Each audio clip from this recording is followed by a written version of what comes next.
Hi guys, welcome back to my channel. It's been a while, so maybe a couple years before I'm starting to do this again. So I hope you guys are doing good and living well, uh, doing your best in everything. So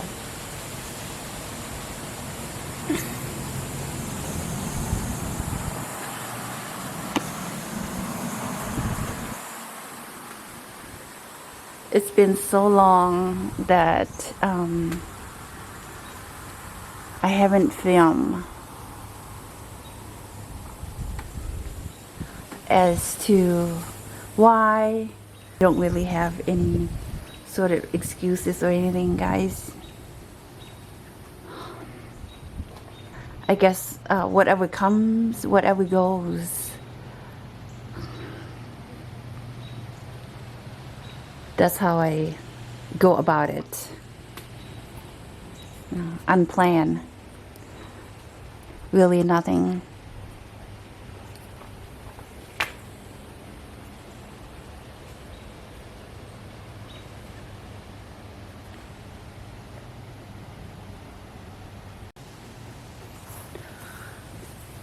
I guess in the last 8 months, I've been going through tons of stuff as far as like health issues. I don't remember if I spoke about heavy menstrual cycle in the last video or not, but I did write about it in my books.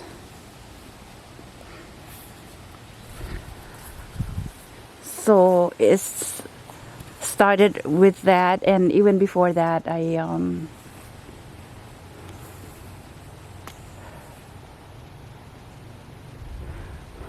had COVID, and it was a pretty bad one.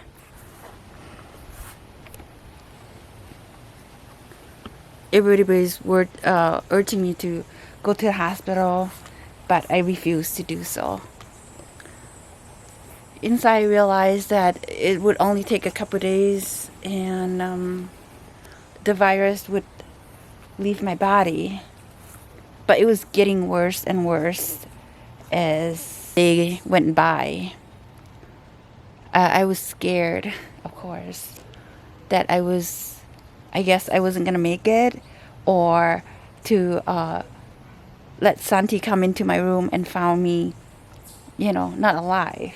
So that was a traumatizing thing he would encounter, and I would encounter as well, for my son to see me in that way. So, but during that process, what was difficult was I had to go through another transformation during it, which made it like thousands and thousands of times worse. So my transformations had been really, really scary and frightening. I mean, so frightening and so scary. So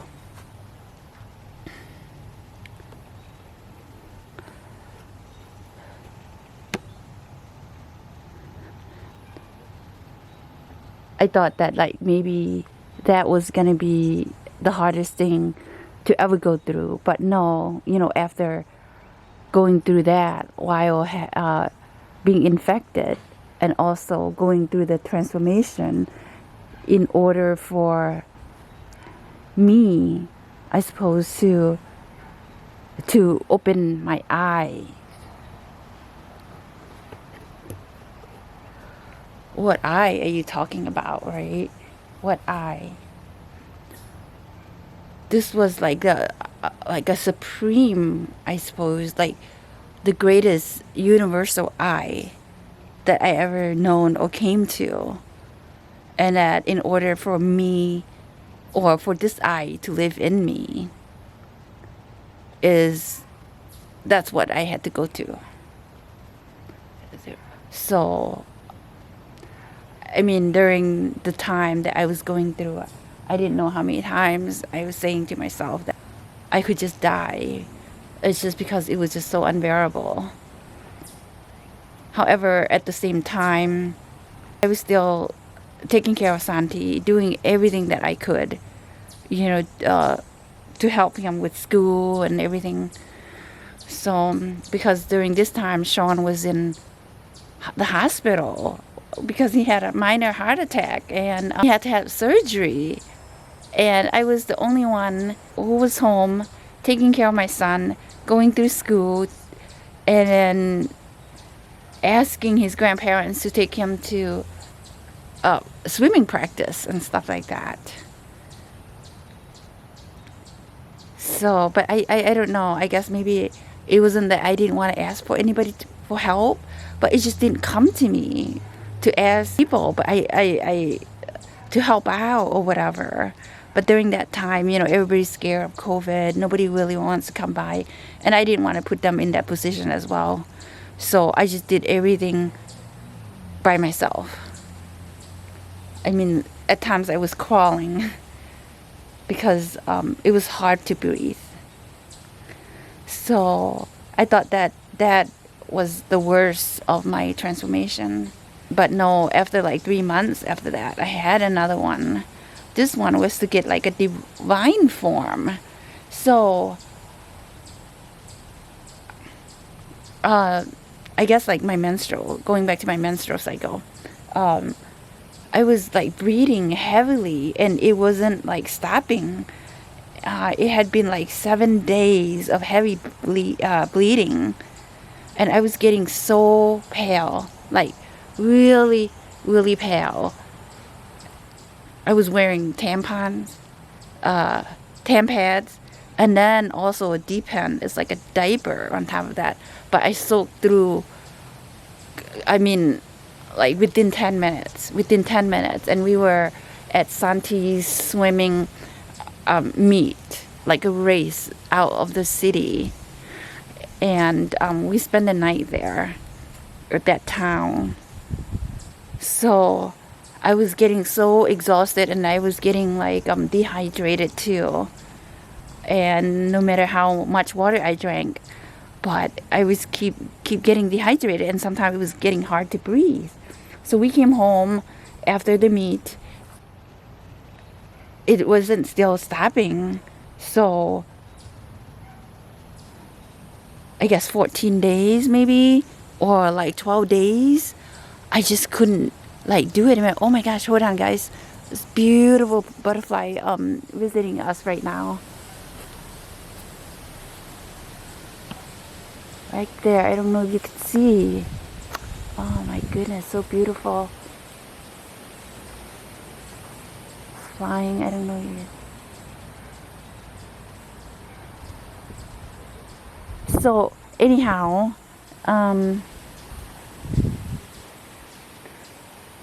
was it 12 days? I don't know. I can't remember where I said and it wasn't stopping, and I was getting to the point where it was hard for me to breathe. It was hard for me to even walk to the bathroom and to do daily things.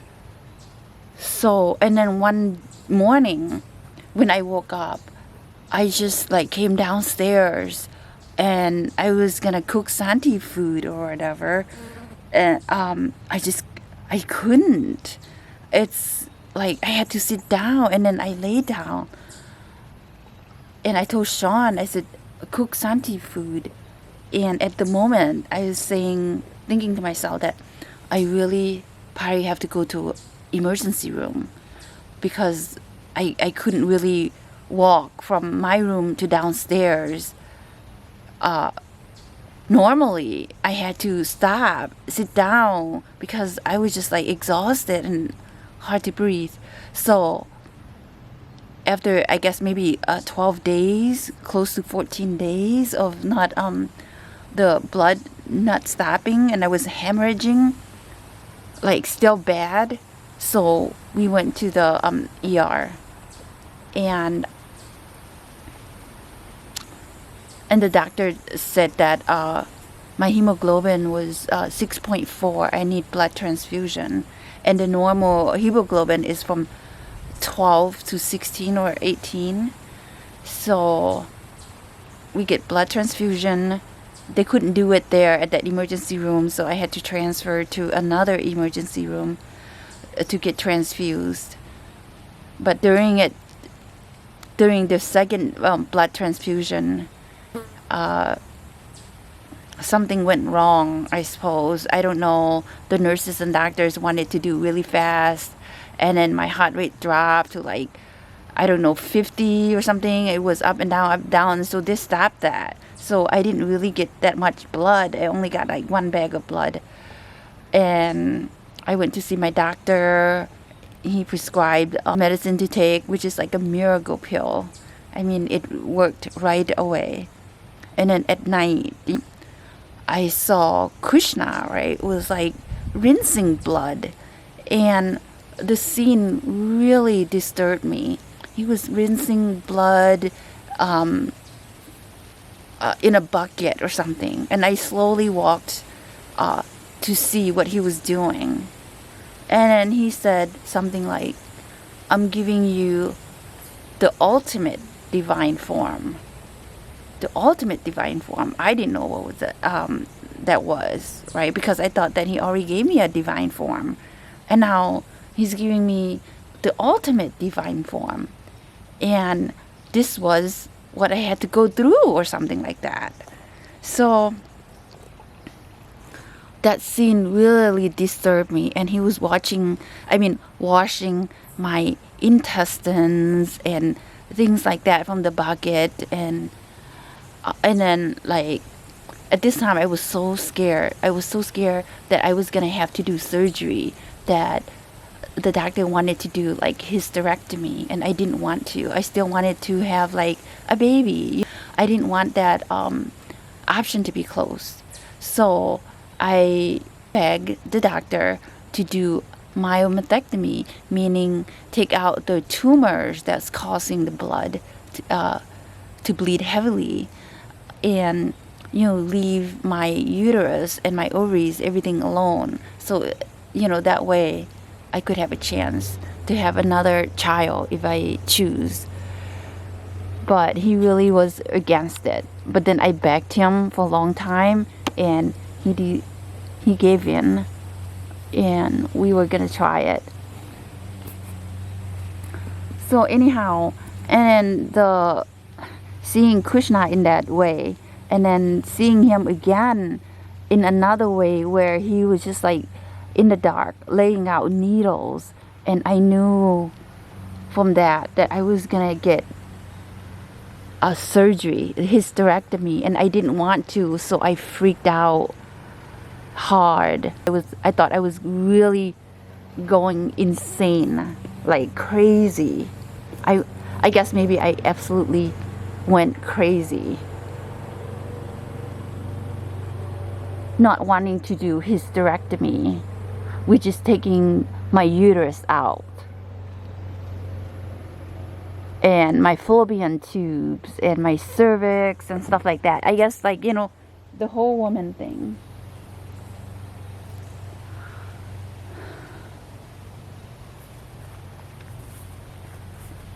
So then I saw Krishna taking out the needles, and he laid it out. I was like, oh my gosh, I freaked out. And then I guess like maybe I was like in denial, not wanting to face that this is what's gonna happen, that I was gonna have this surgery. So I took the needle as like pointless. Now I was really pointless, and it was also true that I was pointless. And then scared. I was really scared, but I followed him as he walked. And then he rowed the boat, and then Buddha appeared. And then I heard supreme silence. So I realized that I had to go through whatever I had to go through to be the supreme silence itself.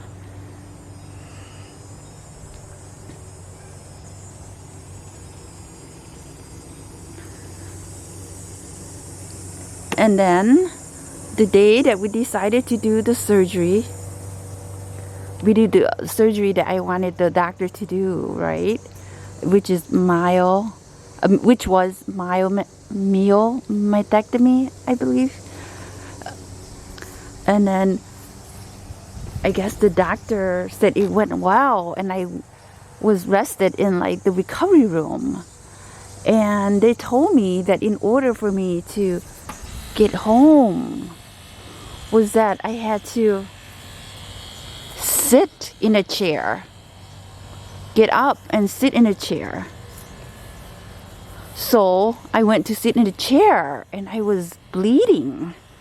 And they said, one of the nurses said that it was fine, the bleeding was normal.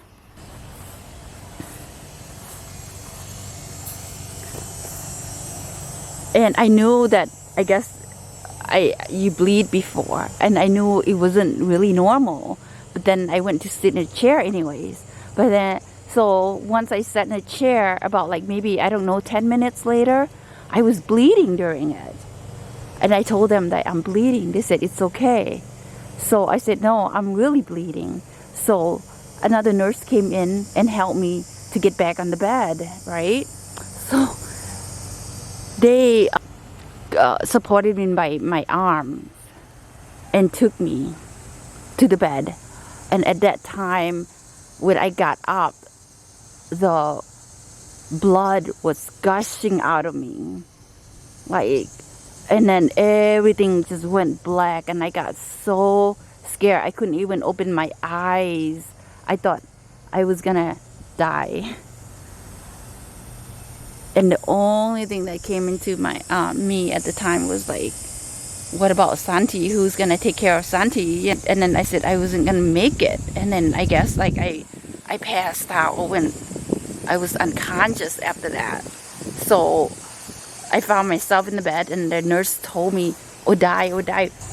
And then I woke. So they were gonna do like emergency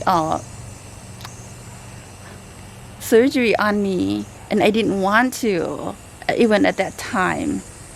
Like, everybody was so worried. The doctor, the nurses, there were like 6 or more, I don't even know, waiting to get me into like a emergency surgery.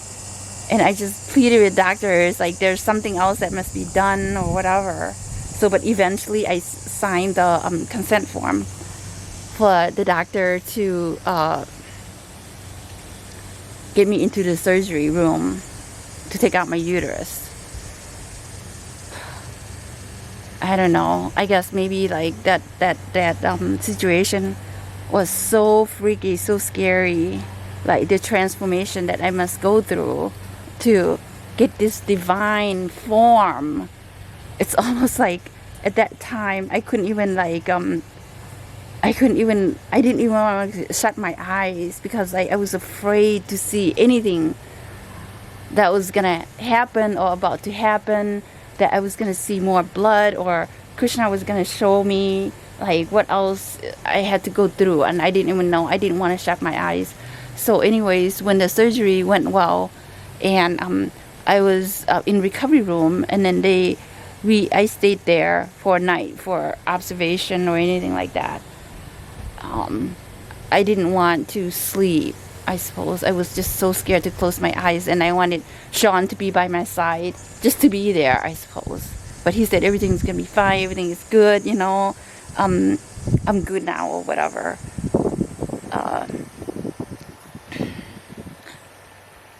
And then, of course, in like being on anesthesia, it's hard not to close your eyes because you want to sleep. So I closed my eyes, and then I guess maybe I don't remember like what happened. We came home the next day. I was traumatized, of course, during this situation. And I was hoping that the situation with the surgeries and everything was, and other situations before would be my last. It wasn't my last. What was more was like I had to face another absolute fear of mine that I couldn't. This one was just so, I mean, beyond words, beyond anything at all.